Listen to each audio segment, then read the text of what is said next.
que a gente vem na igreja nos domingos, às quintas-feiras, esse é um dos cultos, se não o mais, talvez um dos mais especiais, aliado ao batismo nas águas, né? Porque além da gente chegar e vir para cultuar e adorar a Deus, a gente vem para cumprir uma ordenança de Jesus, né? A gente vem anunciar a sua morte até o momento da sua volta. E às vezes, o fato de nós fazermos isso todos os meses, às vezes a gente entra numa rotina na nossa vida quando a gente pensear a Deus. Então nós vamos ver dois textos. Um texto é o texto da ceia e outro texto é o que está lá em Hebreus, no capítulo 10, a partir do versículo 16. Primeiro eu vou ler o texto de Hebreus, né? E depois eu leio o texto da ceia. E eu vou fazer não uma comparação, mas eu vou falar algumas coisas que estão lá no livro de Hebreus, no capítulo 10, que vão nos servir justamente para podermos compreender um pouco melhor como que deve ser a nossa vida acerca não somente ao momento da ceia do Senhor, mas como deve ser a nossa vida cristã. Enquanto vocês acham aí, no livro de Hebreus capítulo 10, vou estar fazendo mais uma oração. Ó Deus, obrigado, Senhor.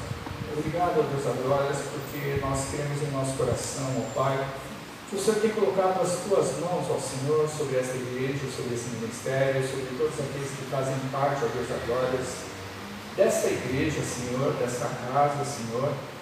Ó Pai, nós te agradecemos por tudo, ó Pai, seja na fartura, ou seja na falta, na alegria, na felicidade, seja na bonança, ó Pai, ou seja nos momentos difíceis, ó Pai. Em tudo te damos graças, Senhor, porque a nossa vida, ela não existiria, ou a nossa caminhada, ó Deus, glórias, até o reino eterno, ela não teria, Senhor, aleluia, sentido nenhum se nós não estivéssemos na tua presença, ó Pai. Por isso, Senhor, nesse momento nós pedimos ao Senhor, traz a revelação da tua palavra aos nossos corações, ó Deus, e abençoa a vida de cada um dos irmãos, ó Pai, que está aqui presente, que se esforçou, ó Deus, na sua vida, para vir e comparecer à tua casa, Senhor. Te peço, ó Deus, agora a tua bênção, em nome de Jesus, ó Pai. Amém. Sim. Então, irmãos, Hebreus capítulo 10, versículo 19, nós vamos ler, aliás, do versículo 16 até o versículo 25, e depois, em seguida, nós vamos ler o texto da ceia, para a gente chegar e trabalhar com esses dois textos, acerca um pouquinho do significado, né, não somente da ceia, mas aquilo que envolve a ceia na nossa vida. Então diz lá em Hebreus 10:16 assim: esta é a aliança que farei com eles depois daqueles dias, diz o Senhor. Porém no seu coração as minhas leis, e sobre a sua mente as inscreverei. E acrescenta ainda: também de nenhum modo me lembrarei dos seus pecados e das suas iniquidades para sempre. Ora, onde há remissão desses, já não há mais oferta pelo pecado. Tendo, pois, irmãos, intrepidez para entrar no Santo dos Santos, pelo sangue de Jesus, pelo novo e vivo caminho que ele nos consagrou pelo véu, isto é, pela sua carne, tendo grande sacerdote sobre a casa de Deus, aproximemo-nos com sincero coração, em plena certeza de fé, tendo o coração purificado de má consciência e lavado o corpo com água pura. Guardemos firme a confissão da esperança sem vacilar, pois quem fez a promessa é fiel. Consideremos também uns aos outros para nos estimularmos ao amor e às boas obras.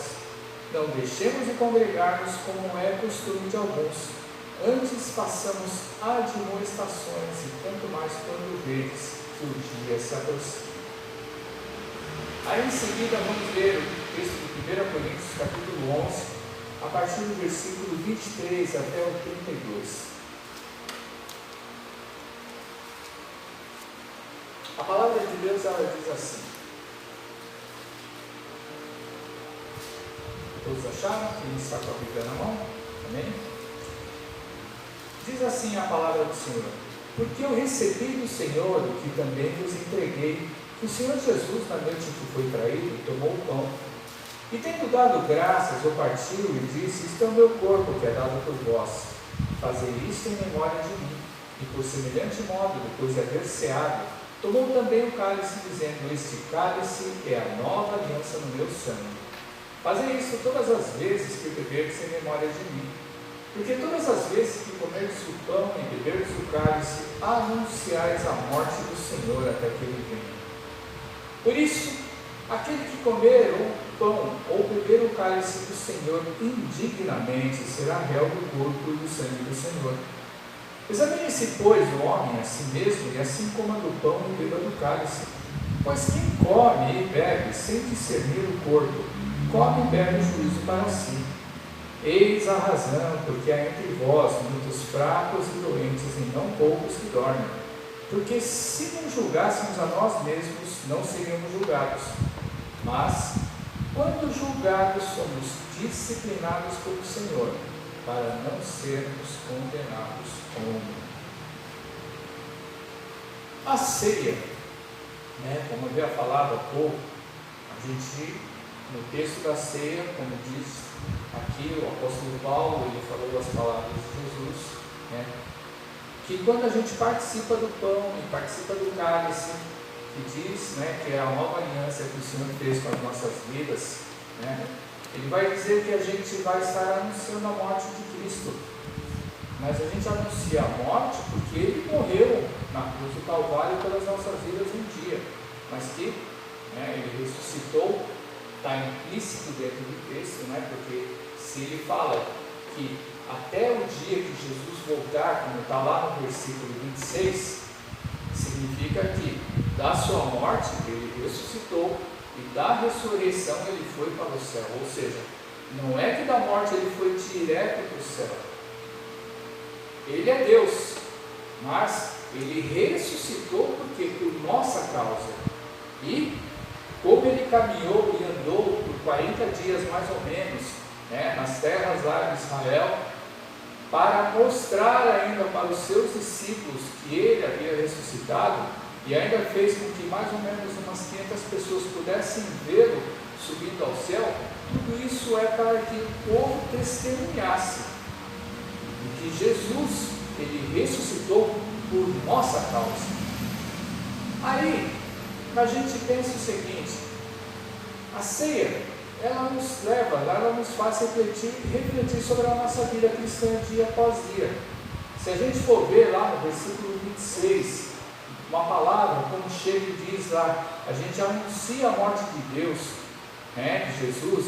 Versículo 27, a gente chega aquele que comeram ou beberam o cálice do Senhor indignamente. A gente vai ver no versículo 28 que a gente tem que se examinar a nossa própria vida. No 29, a gente tem que ter o quê? O discernimento daquele significado do corpo, o discernimento daquele significado da ceia que nós estamos participando. A gente vai ver que no versículo 31 vai dizer o quê? A questão do julgamento, porque no versículo anterior ele diz assim: existem muitos fracos, muitos doentes e não poucos que dormem, e diz ali que a gente tem, se nós nos julgássemos a nós mesmos, nós não seríamos julgados. E a gente vai ver o seguinte, que tudo isso daí, 32 ele vai dizer o que? Ele vai falar acerca de nós sermos disciplinados por Deus para que a gente não venha a ser condenados com o mundo. Então a gente vai ver que essas palavras, anunciar, indignamente, examinar, discernimento, julgamento, disciplina, condenação, obrigatoriamente elas vão nos fazer o quê? Refletir e lembrar de como está sendo a nossa vida cristã. Só que infelizmente a maioria de nós, e isso não é somente o nosso corpo aqui da nossa igreja, da igreja aqui em Lençóis, a maioria de nós cristãos, o que a gente faz? No dia da ceia, a gente entra em consagração. Isso é o que a maioria dos crentes fazem, ou falam, ou pensam, que no dia da ceia a gente entra em consagração porque é um momento especial. Realmente a ceia é um momento especial, mas a partir do momento em que a gente pensa num único dia, para que a gente venha santificado ou puro na igreja, liberto de alguma coisa que pode pesar contra nós, como a gente viu, quem comer o corpo ou beber o cálice indignamente, não discernindo esse corpo do Senhor, traz condenação para si próprio. Então aí a gente vê o seguinte: é errado quando a gente chega e pensa somente no dia, porque essas palavras elas nos fazem o seguinte: lá no passado, quando as pessoas se reuniam, quando você chegava, você via lá no livro de Atos, no capítulo 2, as pessoas, os irmãos, eles se reuniam dia a dia nas casas, os crentes. Hoje em dia nós não fazemos isso, porque não é possível a gente chegar e viver a nossa vida como a igreja primitiva. Na igreja primitiva era fácil. Era fácil por quê? Porque a comunidade, apesar de nós fazermos parte de uma comunidade pequena, de uma cidade pequena, vamos falar assim, de aproximadamente 70, 100 mil habitantes, a gente não vive como se a gente conhecesse todas as pessoas. Lá, antigamente, no povo, em Israel, em Jerusalém, praticamente as pessoas que eram cristãs, elas se conheciam mutuamente. Então dizia lá que as pessoas elas partiam o pão de casa em casa diariamente. Então toda vez que eles faziam isso daí, eles exerciam esse mandamento, essa ordenança de Jesus Cristo, a ceia do Senhor. A gente, nos tempos de hoje, nos nossos tempos modernos, a gente começou a chegar e fazer isso dentro da igreja, o quê? No nosso caso, uma vez por mês. Tem igreja que faz isso bimestralmente, tem igreja que faz isso semestralmente, tem igreja que faz isso anualmente.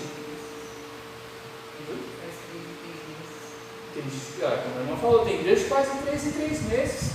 Não existe uma regra para você fazer a ceia.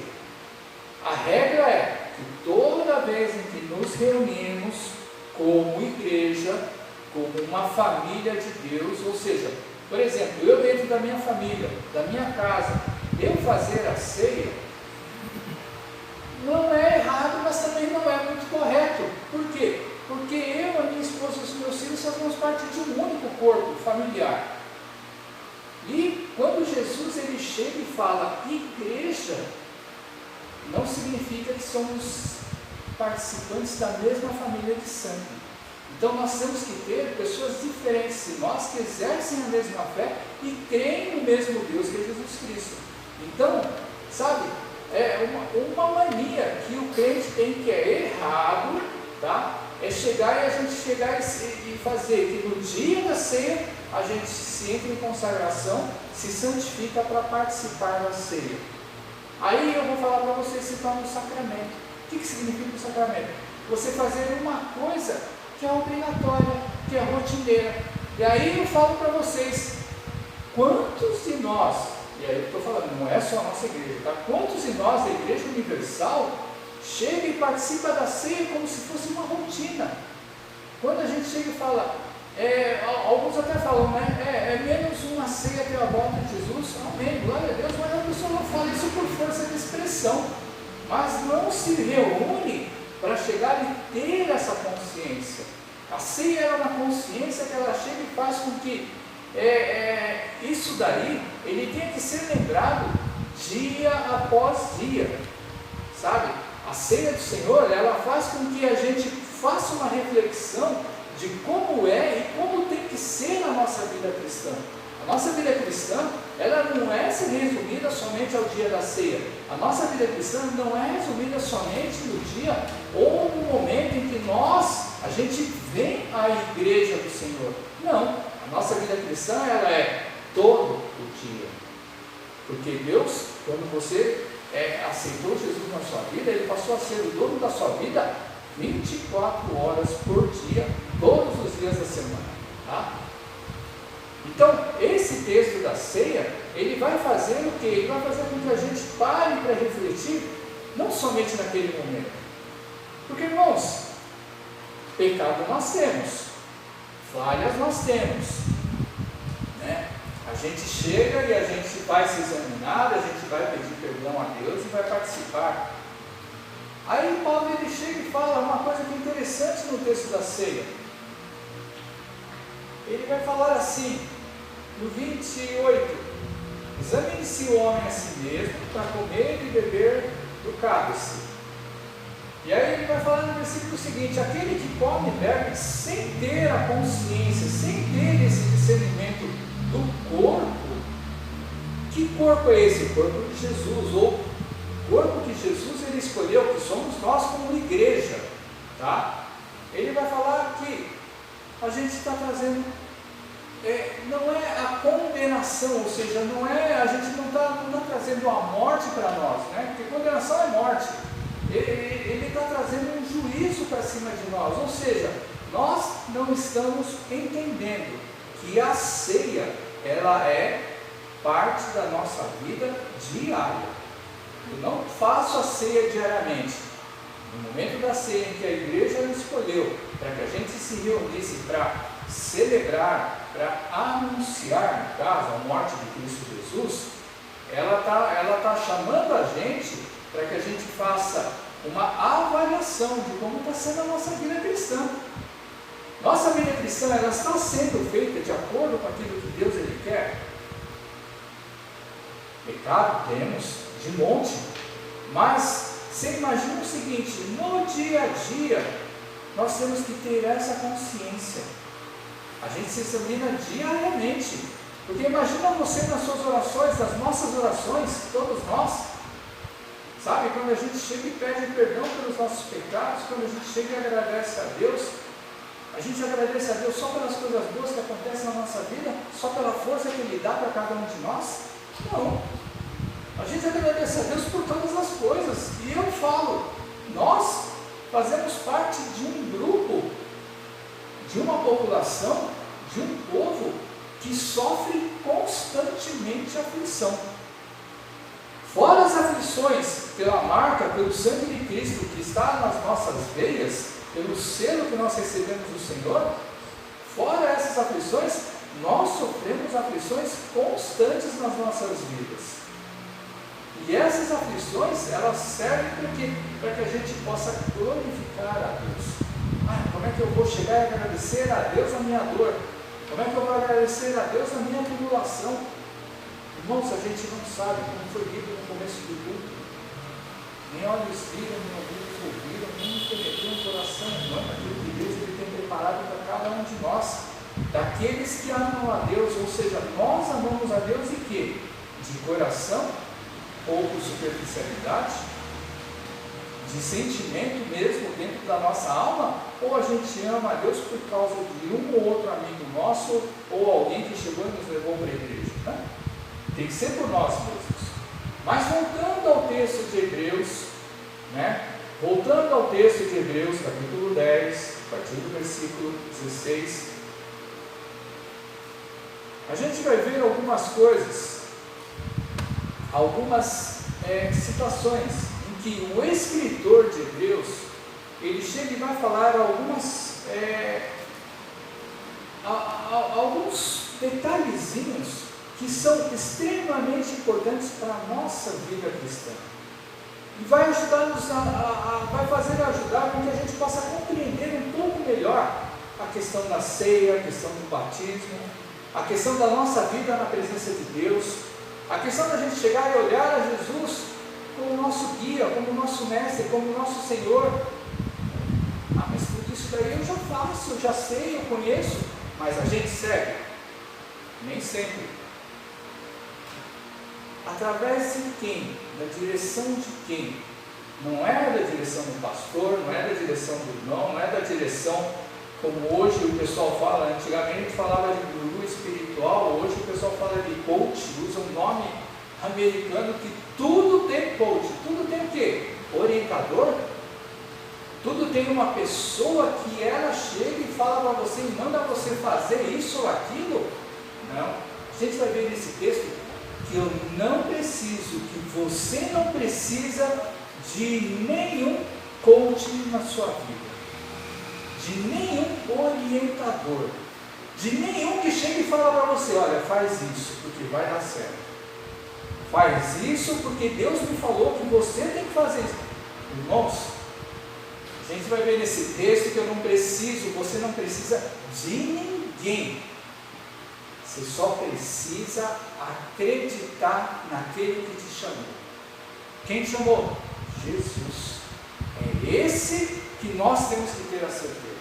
Então vamos começar nesse texto que eu cheguei e eu falei logo no início da mensagem, Hebreus capítulo 10, eu vou repetir novamente alguns versículos passo a passo para poder explicar e expor um pouquinho melhor acerca, sabe, do nosso chamado. O livro de Hebreus, o livro de Hebreus inteirinho, ninguém sabe quem escreveu, ninguém sabe para que época foi, ninguém sabe para que grupo de irmãos foi enviado. Diz lá, aos irmãos hebreus. Hebreu é quem? Hebreu é aquele que é peregrino, hebreu é aquele que fazia parte, sabe, do povo que Deus ele separou desde Abraão. Abraão ele foi chamado de peregrino e todos os seus descendentes foram chamados de peregrinos. Só que estamos aonde? Na era cristã e no Novo Testamento. E o escritor de Hebreus ele vai utilizar a questão do sacerdócio no passado, na época da lei, para chegar e mostrar, sabe? E mostrar que tudo ali explicado e feito no passado, tudo ele reflete em Jesus Cristo. E vai trazer para nós a revelação daquele significado de Jesus, ou de que maneira eu tenho que olhar para Cristo para eu poder me guiar na minha vida, e até onde eu tenho o direito, até onde Jesus ele chega e nos dá o direito de chegar na presença de Deus. Então lá, ele vai começar lá no versículo 16 assim, 16 e 17 ele vai dizer assim: esta é a aliança que farei com eles. O escritor ele está citando um trecho do Antigo Testamento que está lá no livro do profeta Jeremias, no capítulo 31. Aqui, eles já estão na época da era cristã, mais ou menos chutando lá pelos anos 60 e pouco, sabe, da era cristã. Ele vai dizer assim: esta é a aliança que farei com eles depois daqueles dias, diz o Senhor. Porém no seu coração as minhas leis e sobre a sua mente as escreverei. E acrescenta também: de nenhum modo me lembrarei dos seus pecados e das suas iniquidades para sempre. Olha só que interessante, Deus falou isso no passado para um povo que era desobediente, um povo que Deus ele chegou e falou: por causa da sua idolatria, por causa da sua desobediência, eu vou te mandar para ser escravo. E depois ainda quando Deus ele fala isso daí, ele chega e fala assim: vai chegar um dia, e aí vai ser isso daí, essa é a minha aliança. Aí esse dia, onde Deus ele vai colocar no coração a sua lei. Você imagina o seguinte, o que significa isso aí? Quando a gente nasce, independente do lugar em que a gente nasce sujeito a uma lei. Nasce. Por quê? Porque os nossos pais vivem nesse lugar e eles respondem e respeitam, são obrigados a responder à lei desse lugar. Ou seja, somos brasileiros. Em qualquer lugar do Brasil em que você nasce, você já nasce obrigado a respeitar a lei do nosso país. Da mesma maneira, Jesus, quando ele entra na sua vida, Jesus antes ele vai fazer o quê? Ele vai chegar e vai fazer com que a gente, ele vai mostrar para a gente que nós estamos afastados de Deus, nós estamos fora da comunhão com Deus. Por quê? Por causa do nosso pecado, por causa da nossa falha. E que pecado que nós fizemos para a gente se afastar de Deus? Isso já vem desde Adão. E muitas vezes nós não temos consciência do pecado, mas Jesus, ele chega e fala o seguinte: você está afastado de Deus. Para você se chegar diante da presença de Deus, se você seguir a minha lei, se você seguir aquilo que eu mandar, ou seja, Você vai ter o direito de você entrar no céu para você chegar e conviver com Deus eternamente. É isso que Jesus ele fala. E aí, no versículo 18, ele vai falar assim: onde a remissão destes, já não há oferta pelo pecado. O que ele está querendo dizer? No versículo 17, Deus está falando assim: de nenhum modo eu me lembrarei dos seus pecados e das suas falhas para sempre. Por quê?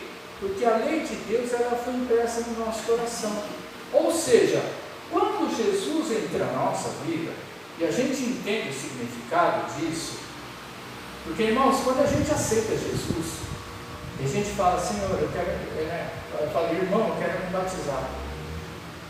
Quando acontece isso, a gente não percebe.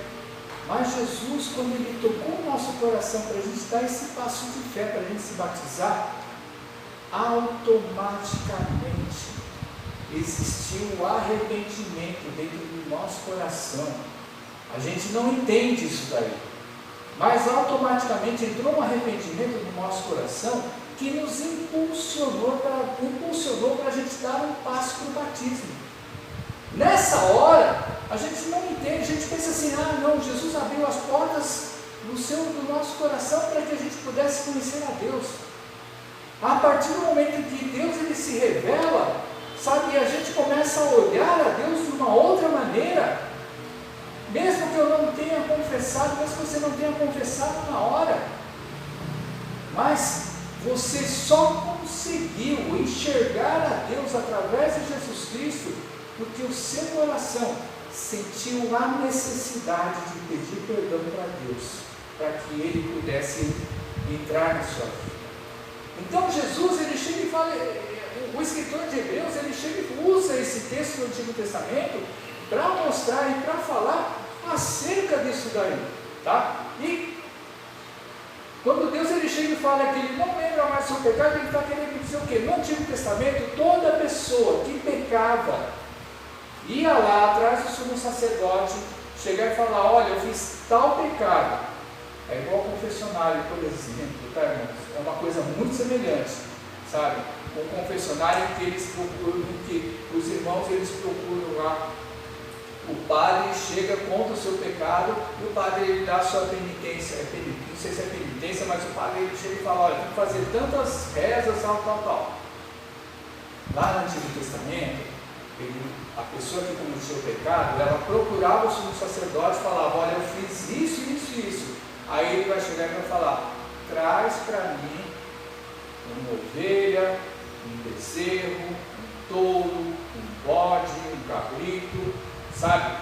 Perfeito, para que eu possa sacrificar diante do altar de Deus, para que Ele venha a te perdoar. Ou seja, quando fala em remissão, é que esse sumo sacerdote era o único que tinha o direito, na presença de Deus, de ser o intermediário daquele pecador, para que ele pudesse fazer a remissão, pedir a Deus a remissão do pecado, ou seja, o perdão do pecado.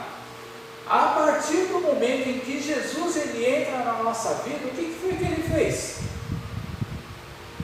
Vamos falar antes. Jesus ele chegou em quê? Ele teve aquela morte de cruz para quê?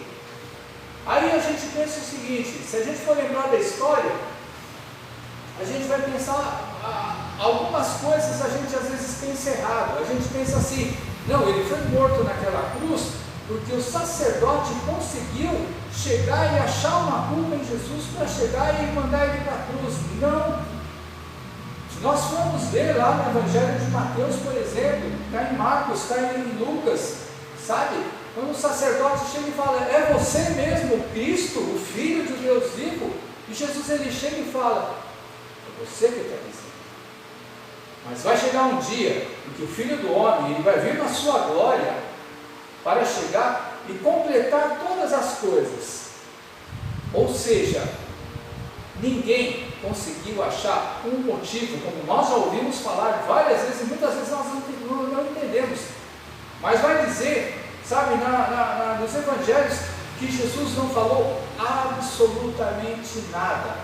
Aquele ditado não vale para Cristo nessa hora. Qual é o ditado que a gente ouve? Quem cala, consente. Não é verdade? A gente nunca ouviu esse ditado, quem cala, consente. Jesus ele ficou calado porque ele não tinha necessidade nenhuma. Ou seja, ele mesmo se ofereceu. Ele mesmo se deu. Ele mesmo foi a oferta voluntária. E por causa disso nós somos salvos. Por causa dessa oferta, porque ele não foi na cruz porque arranjaram motivo. Ninguém conseguiu arranjar um motivo. E Jesus não falou uma só palavra, respondendo aquilo que eles falaram. É você que fala que você é o Filho de Deus, que você é o Messias, que você é o Cristo? Ele não abriu a boca, irmãos. E a resposta que ele deu não foi em cima disso. Ele chegou e falou o quê? Vai chegar um dia que o Filho do Homem virá entre as nuvens para cumprir todas as coisas. Ele não falou acerca daquilo lá que ele era Messias, porque ele estava ali já naquele momento. Ou seja, ele mesmo se ofereceu como uma oferta pura, comparado com a lei do Antigo Testamento. Continuando, irmãos, por causa disso, no versículo 19 ele vai dizer assim: tendo, pois, irmãos, intrepidez para entrar no Santo dos Santos, pelo sangue de Jesus, pelo novo e vivo caminho que ele nos consagrou pelo véu, isso é, pela sua carne, e tendo grande sacerdote sobre a casa de Deus. O que significa intrepidez? Ou seja, por causa disso, tudo em que foi falado que eu, tendo a Jesus como Senhor da minha vida, por causa disso, intrepidez é a mesma coisa que confiança, ou seja, eu tenho total autoridade e confiança para entrar onde? No Santo dos Santos, pelo sangue de Jesus. Sabe o que é o Santo dos Santos? Se você se lembrar da história da morte de Jesus, o que vai dizer quando Jesus expirou? Quando Jesus expirou, diz o quê? A terra tremeu. Vocês lembram disso? Só que antes da terra tremer, tem um evangelho que diz lá que os mortos ressuscitaram e foram viver lá com as suas famílias. Mas antes da terra tremer, o que aconteceu quando Jesus morreu? Que confirmou todas as coisas? A palavra de Deus lá nos evangelhos vai dizer que quando Jesus expirou, quando Jesus morreu, diz que o véu ele foi rasgado de ponta a ponta. E aí diz que a terra tremeu. E muitas vezes nós não temos um entendimento do significado desse véu. O que é o Santo dos Santos? Na época de Moisés, o tabernáculo, até a época de Davi, ou depois que foi construído o templo, o Santo dos Santos é um lugar chamado Santíssimo lá, é a entrada onde é o lugar onde somente o sumo sacerdote ele tem o direito de entrar de tempos em tempos, amando de Deus, para chegar e sacrificar e se oferecer a si e a oferta de sacrifício das outras pessoas diante da presença de Deus. Mesmo o sumo sacerdote, ele não tinha esse direito de entrar na hora que ele quisesse, tinha um tempo. E aí ele está falando o seguinte, sabe? Por causa de Jesus, nós, pelo sangue dele, nós temos o direito de entrar nesse Santo dos Santos. Ou diz o seguinte, que no lugar santíssimo, ele tinha, não era uma porta, mas ele tinha um véu enorme, ele tinha uma cortina, sabe, que separava isso dos outros compartimentos do templo, ou no caso do templo lá, quando foi construído, ou antes, quando era o tabernáculo, aonde somente esse sumo sacerdote tinha o direito de entrar. E a partir do momento em que Jesus ele morreu, esse véu se rasgou sozinho, e o escritor de Hebreus ele fala o seguinte, que a partir da morte, a partir do sangue de Jesus, nós todos que cremos e acreditamos em Jesus, nós todos temos essa confiança de poder entrar aonde? O lugar santíssimo é o lugar da presença de Deus, irmãos. Nós, somente pelo sangue de Cristo, nós temos o direito de entrar na presença de Deus. Por Cristo Jesus, sabe? Por causa disso, ou seja, ele está falando pelo novo e vivo caminho que ele nos consagrou, por esse véu que foi rasgado, ou seja, pela sua própria carne, pela sua própria morte, sabe? Pela aquela morte lá, tendo grande sacerdote sobre a casa de Deus. Quem é esse grande sacerdote? É o próprio Senhor. É o Senhor Jesus, Ele que nos deu essa autoridade, ou seja, a nossa oração, o nosso direito da gente entrar na presença de Deus, eu não preciso, você não precisa de ninguém, você não precisa de profeta nenhum, você não precisa de irmão nenhum para pedir para Deus aquilo que você precisa.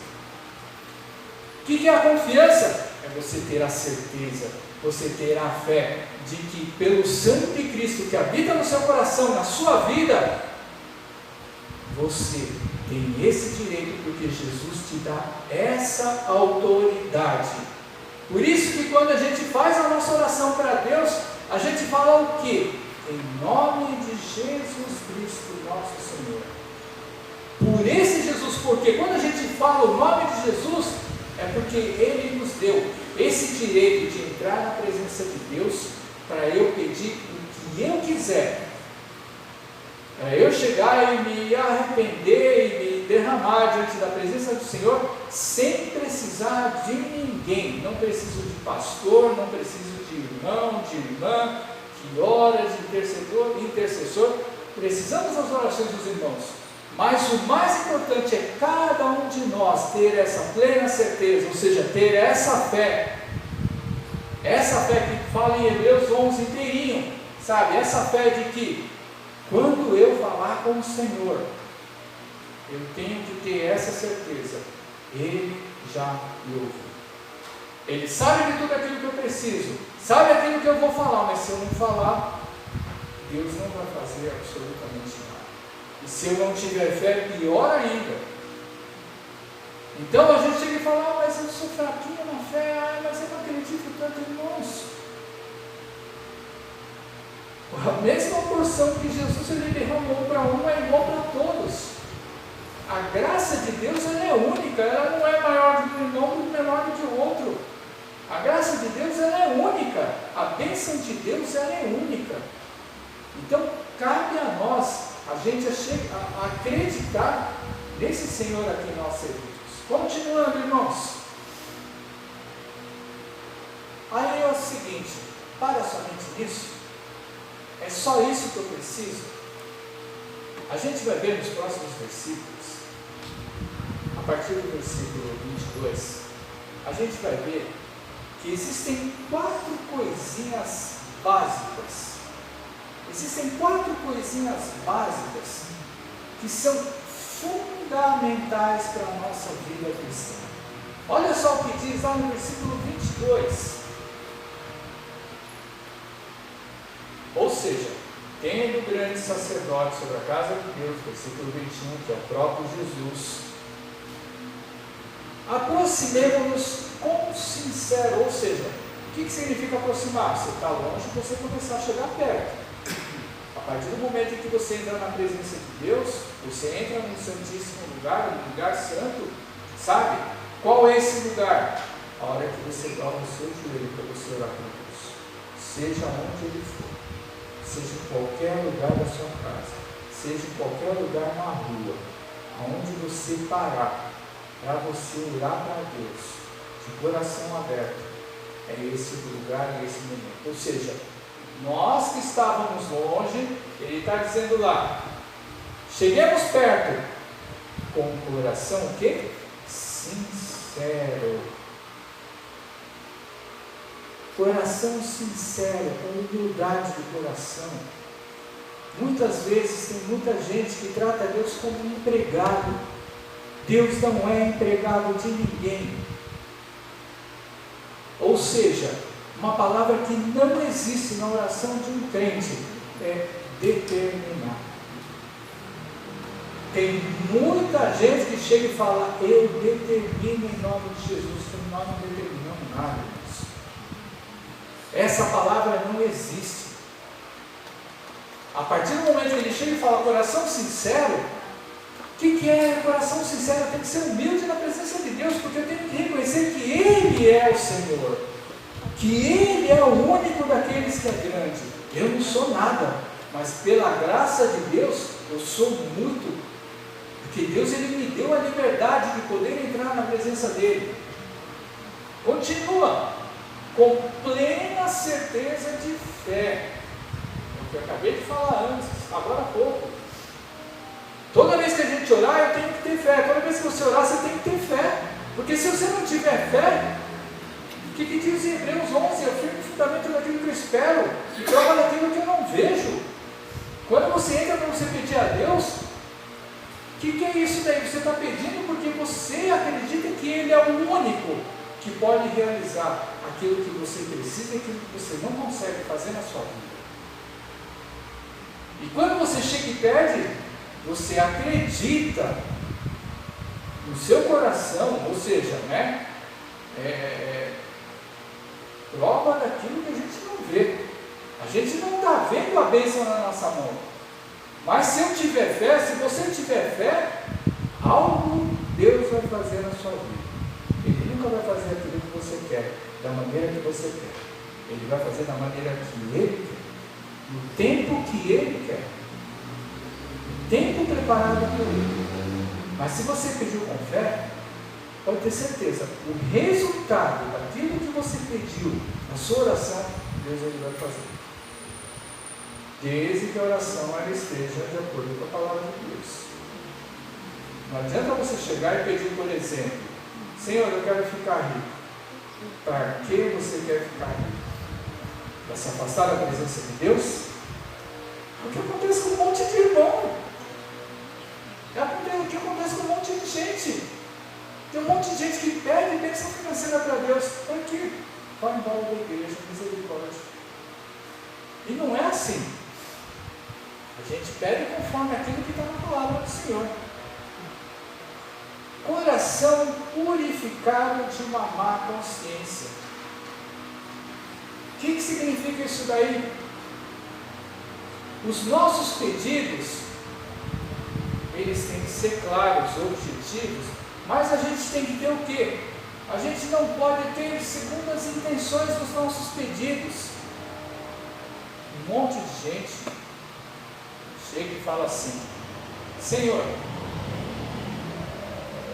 olha, eu preciso disso, mas isso é para te honrar, e aquilo que eu estou pedindo é para chegar e servir, para que eu possa usar e abençoar a obra de Deus. Ah, Jesus, quantas histórias dessas já não ouvi. Quantas histórias dessas já não ouvi? Aí sabe o que acontece? Passa um tempo, você não vê essa pessoa fazer uma vírgula para chegar e fazer a obra de Deus. Para que ela pediu? Ou seja, quando fala purificado de uma má consciência, Deus está falando aqui, cuidado com aquilo que você pede. Cuidado com aquilo que você está colocando na presença de Deus.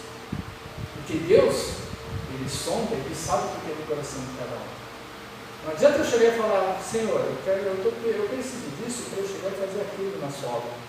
Cuidado, porque muitas vezes nós pensamos assim, sabemos que Deus é o único que deu no nosso coração, mas quando a gente faz a nossa oração, a gente pensa que Deus, porque nós estamos falando, Ele vai fazer tudo conforme aquilo que a gente pede. Aí a coisa não acontece, a gente chega e fala o quê? Deus não está nem aí comigo. Então ele fala assim: olha, cuidado com a sua consciência e lavado o corpo com água pura. Isso é uma coisa interessante. Lá no passado, o sacerdote, quando ele entra na presença de Deus, o sumo sacerdote, ele ficava 7 dias antes, ou seja, tinha a data marcada para ele chegar e entrar lá no lugar santo, no santíssimo lugar. Aquele dia, ele contava 7 dias antes. Sabe o que ele fazia 7 dias antes? Ele se isolava de todo mundo, ou seja, se ele era casado, ele se isolava da sua família, e ele ficava 7 dias em consagração, 7 dias se lavando. Para nós tomar banho todo dia é fácil. Naquele tempo lá no meio do deserto, não tinha água.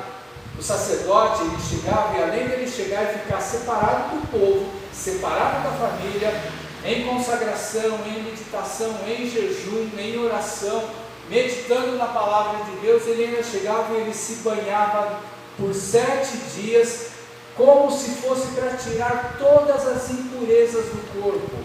E ele usava vestes brancas, umas vestes especiais, totalmente especiais, para poder entrar dentro da presença de Deus. Aí a gente pode chegar e pensar o seguinte: mas o que isso tem a ver com a gente? Vocês imaginam o seguinte: quando a gente vai e se batiza na presença de Deus, a gente vai ler lá em 1 Pedro, capítulo 3, versículo 21, ele vai dizer o seguinte: o batismo nas águas, ele também salva, mas também esse batismo cristão, ele nos leva a uma boa consciência da nossa parte para com Deus.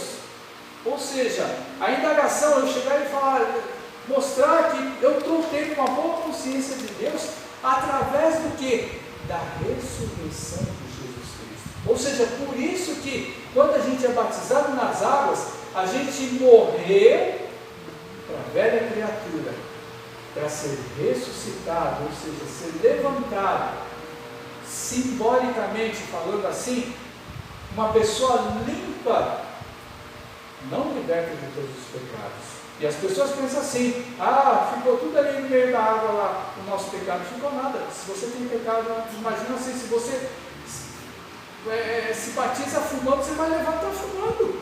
Se você se batiza bebendo, você vai levantar bebendo depois. Então, muita gente pensa: o pecado não ficou nada. Não ficou nada, irmãos. O pecado está dentro de você, dentro do seu coração e da sua própria vida. Por isso que em 1 Pedro 3,21 ele fala lá que o batismo é uma indagação de uma boa consciência para com Deus através da ressurreição de Jesus Cristo. Nós estamos confirmando o batismo nas águas. Sabe, nós estamos falando para o mundo que Jesus ressuscitou e eu estou sendo ressuscitado com Ele, de uma maneira simbolicamente espiritual na presença de Deus. Olha só como a gente começa a chegar e a gente lê o texto, a gente começa a entender algumas coisas que estão escritas, lendo de versículo em versículo, e a gente vai lembrar o quê? Que a ceia não é somente nesse momento, ou seja, a ceia ela mostra e fala o seguinte da nossa vida cristã. Isso daqui é o nosso dia a dia. Versículo 23, segunda coisa que ele fala: guardemos firme a confissão da esperança.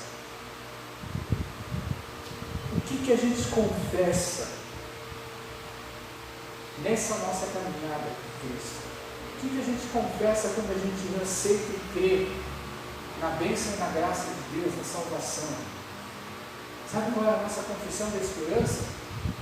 É que a gente tem certeza que Jesus virá. E o dia que Jesus ele virá, Apocalipse 21, capítulo 4, ele vai dizer o quê? Vai chegar um dia em que Jesus, quando ele voltar, ele vai enxugar dos nossos olhos toda lágrima. A morte ela já não vai mais existir. Ou seja, se algum de nós estiver vivo quando Jesus voltar, a gente não vai mais morrer. Já não vai haver mais luto. Vocês lembram quando algum parente seu, quando algum amigo seu faleceu? O que acontece no luto? A gente chora de dor, de saudade. A gente chora da dor da perda, isso não vai existir mais. Não vai ter mais o que? Pranto, nem dor. A gente não vai mais sofrer por causa das nossas enfermidades. A gente não vai mais sofrer por causa das nossas aflições. Por quê? Ele vai dizer lá nesse versículo 4, as primeiras coisas, aquilo que a gente está vivendo nessa época, quando Jesus está no céu, elas já vão ter passado totalmente. Então olha só, guardemos firme a nossa esperança, sem vacilar. Quem fez a promessa? Jesus. O que Jesus ele falou? Na ceia ele chega e fala: anunciamos a morte até que ele venha. O que Jesus ele chega e fala com os seus discípulos? Eu vou preparar um lugar, uma casa lá no céu para vocês, mas eu vou voltar um dia para buscar vocês. E aí a gente vive as nossas vidas, todos nós, vivemos as nossas vidas achando o seguinte: Jesus vai demorar muito tempo para voltar. E esse demorar muito tempo para voltar é um perigo para a vida da gente. Sabe por quê? Dá brecha para a gente fazer um monte de coisa errada. Dá brecha para a gente chegar, sabe, e se afastar de todas as coisas. E a gente chegar e falar: eu vou ter tempo para me arrepender. Irmãos, cuidado com isso daí. Versículo 24, terceira coisa, aliado a tudo aquilo do direito que nós temos de entrar na presença de Deus. Terceira coisa, consideremos-nos também uns aos outros para nos estimularmos às boas obras. A pergunta que eu faço: por que a gente está na igreja, irmãos? Por que a gente está aqui na igreja? Resposta simples: para que a gente venha ter comunhão com Deus e com os irmãos. Só que essa resposta simples, ela é difícil. Aqui ele está falando o seguinte: para a gente estimular ao amor e às boas obras, para a gente ter comunhão com os irmãos, a gente precisa ajudar uns aos outros. Ou seja, olha o que acontece com os crentes hoje em dia. Você conta a sua história para algum irmão, a sua dificuldade, você encontrou sinceridade mesmo naquele irmão, sabe, nessa irmão, naquele irmão, e quando você chega e você conta o seu problema, obviamente você está o quê? Você está arrasado, você está todo quebrado dentro do seu ser por causa do seu problema e da sua dificuldade. Aí o irmão chega, a irmãzinha chega e fala: eu vou orar com você. Amém? Isso nós temos que fazer. Porque Tiago ele diz lá, né? Confessais por os vossos pecados uns aos outros, porque a oração do justo muito pode seus efeitos. Só que aí, esse irmãozinho ou essa irmãzinha, a partir do momento em que você chega e você compartilha uma determinada coisa, ele se acha ou ela se acha no direito de chegar e exercer a autoridade sobre a sua vida. Irmãos, nós não temos autoridade sobre a vida de ninguém. Chegar e falar, né, que, por exemplo, a gente que é pastor, a pessoa deve obrigação para a gente. Não deve obrigação para a gente. Um pastor, ele é o guia das ovelhas para levar a presença de Deus. Da mesma maneira que Jesus fala em João, que ele é um bom pastor que cuida das suas ovelhas, as suas ovelhas ouvem a sua voz, as suas ovelhas conhecem a voz do seu Senhor. O pastor que existe, ou o irmão que é a irmã que é detentora de esse ou aquele ministério, ele não tem o direito de mandar na vida de ninguém, de ser esse chamado guru, de ser esse chamado coach da vida de ninguém. Sabe, eu cheguei e falo: olha, faz isso, porque é isso que Deus quer que você faça. Eu estou jogando totalmente aquilo fora, sabe, daquilo que está no versículo 19 fora, porque quem me deu acesso na presença de Deus foi Jesus.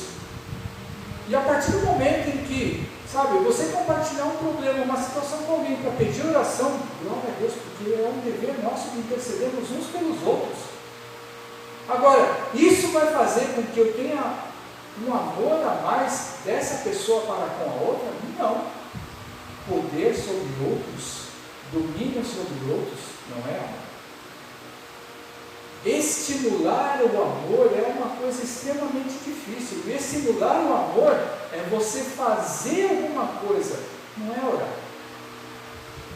Aqui não fala oração, porque se falasse oração, estava escrito oração.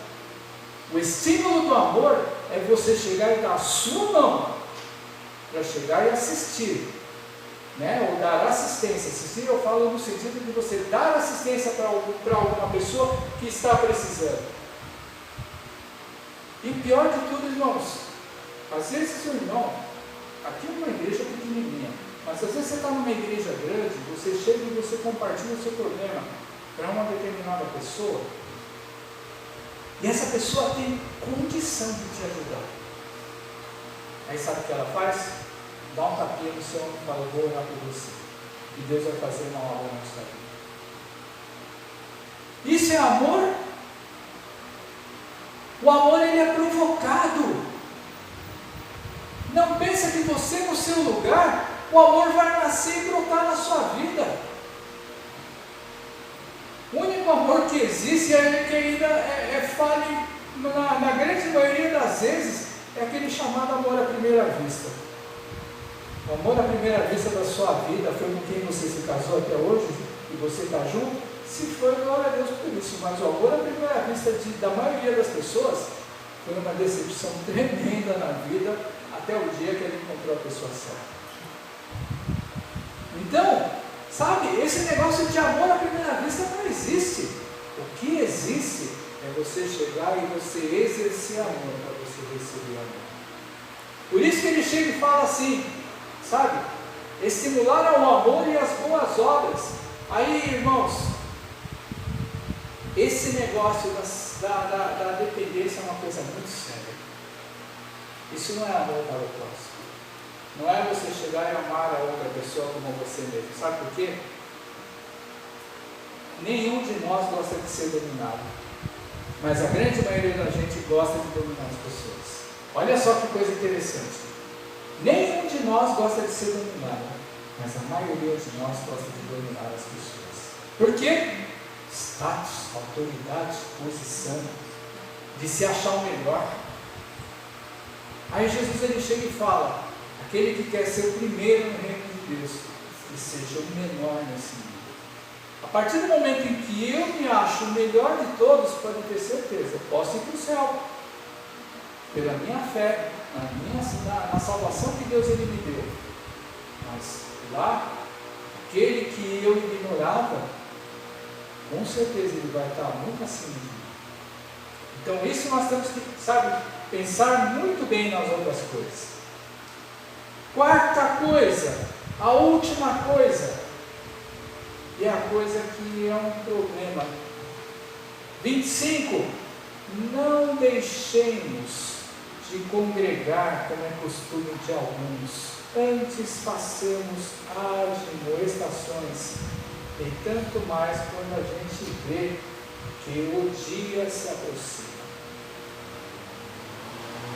Aqui não. Mas quando você chega e você pega uma Bíblia mesmo, um papel, você vai ver que o dia ele está escrito com maiúscula. Por que o dia está escrito em maiúscula? Esse é o dia que Deus vai julgar todas as coisas. Por isso que na Bíblia está escrito em maiúscula.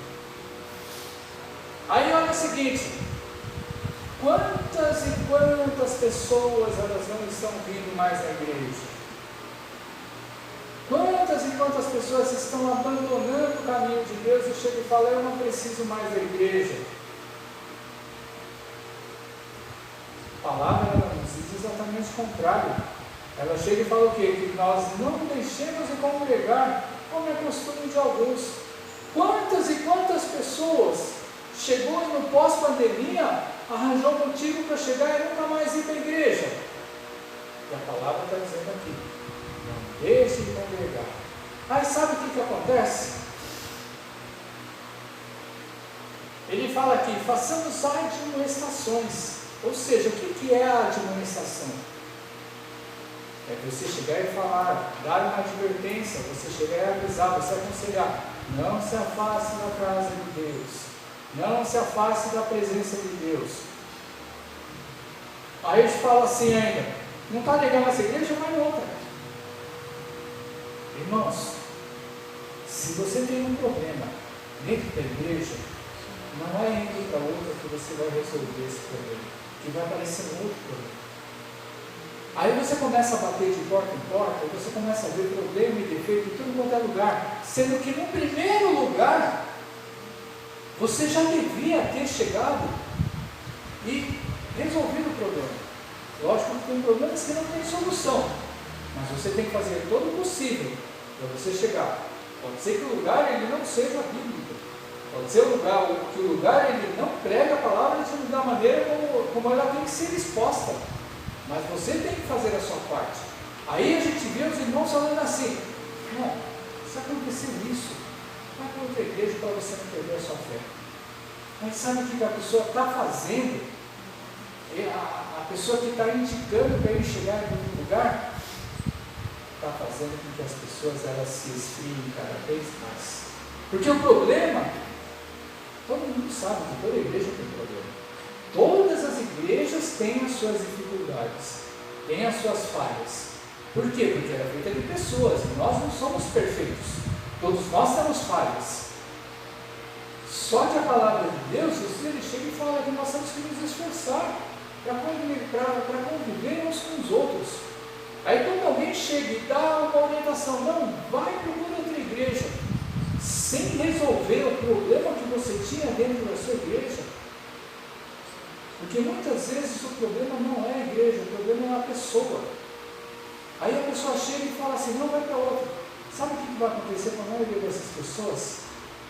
Elas se afastam da presença de Deus, elas se desviam da fé. Algumas até conseguem, depois de dar um monte de volta, voltar no mesmo lugar, mas já não é a mesma coisa. Ela, de alguma maneira, ela se esfriou. Aí a gente vai lembrar, sabe, daquela palavra que Jesus chegou e falou, vai chegar um dia que o amor de muitos vai se esfriar. O amor, ele se esfria porque a gente não resolve o problema. Sabe o que a gente faz com o problema? A gente deixa de lado. A gente esquece o problema. E não é assim. Se eu não resolver o problema, ou pelo menos se eu não me esforçar por resolver o problema, a diferença que eu tenho começa naquele ministério, irmãos, sabe? A gente vai ficar batendo cabeça a vida inteira. Pior de tudo, o dia está chegando. E aí ninguém mais fala desse dia. Ninguém mais fala, sabe, desse dia que Jesus está voltando. E esse dia, irmãos, é um dia tão importante, porque, olha só, a pessoa quando ela chega, ela começa a se esfriar, começa a pular de igreja em igreja, ou chega e ela fala assim, eu não preciso mais da igreja, eu cultuo a Deus pela internet. Eu cultuo a Deus entrando numa live da igreja. Não cultua coisa nenhuma, Deus. Eu não conheço alguém que consiga cultuar a Deus entrando na internet. Você pode chegar e ouvir uma mensagem, você pode chegar e ouvir uma oração, mas aquilo chegar e mexer com você, igreja é presencial. Igreja é você sentir, mesmo que você não converse com ninguém na igreja, mas você está fazendo parte de um corpo. E aí, esse negócio, ele começa a criar um esfriamento tão grande, que na hora que Jesus voltar, você vai ter força de você levantar a sua mão, para que ele venha te buscar. Esse é o grande perigo. Esfriamento. Por isso que é importante estar sempre congregando, estar sempre na presença de Deus, estar sempre se esforçando para estar numa mesma igreja. É lógico que, por exemplo, temos irmãos aqui que não são da nossa cidade, né? Eles estão aqui a trabalho, então eles vão congregar, né, numa igreja a qual eles escolheram. Alguns fazem parte da nossa denominação, outros não, mas eles estão ali se esforçando para estar presentes na igreja. Mas cada um de nós tem que ter a nossa casa de origem. Por quê? Porque essa nossa casa de origem, ou a casa onde a gente vai chegar e falar assim, não, essa é a minha casa a partir de hoje. E a gente tem que se envolver, porque é esse envolvimento, essa cumplicidade, sabe, que vai fazer com que a gente, de mãos unidas, a gente vá para o céu. E aí uma outra coisa que a gente pensa, a gente vai falar o seguinte, né? Acerca lá, voltando para o texto da ceia, a gente vai pensar o seguinte, do nosso pecado, da nossa falha. A gente pensa que só afeta a gente. Irmãos, a partir do momento em que a ceia, ela existe para que ela seja feita coletivamente, uma falha nossa, dependendo, ela pode fazer com que alguém se desvie e se afaste da presença de Deus. Ou seja, a nossa falha não é unicamente nossa. A nossa falha, às vezes, ela pode chegar e fazer com que alguém se desvie da presença de Deus. Então, por isso é que a ceia não é somente no dia. A ceia, aquilo que está no conteúdo, é todo dia da nossa vida. E esse texto de Hebreus capítulo 10, apesar de ele não chegar a ser totalmente acerca da própria ceia, alguns pontos que estão ali, mas ele fala o seguinte, acerca do direito que Jesus ele nos deu de entrar na presença de Deus. Esse direito, irmãos, é único. Só Jesus ele deu esse direito. Esse direito é um privilégio que nós temos de poder chegar e entrar e permanecer na presença de Deus, desde que a gente siga essas 4 coisinhas que estão nesses versículos. Amém?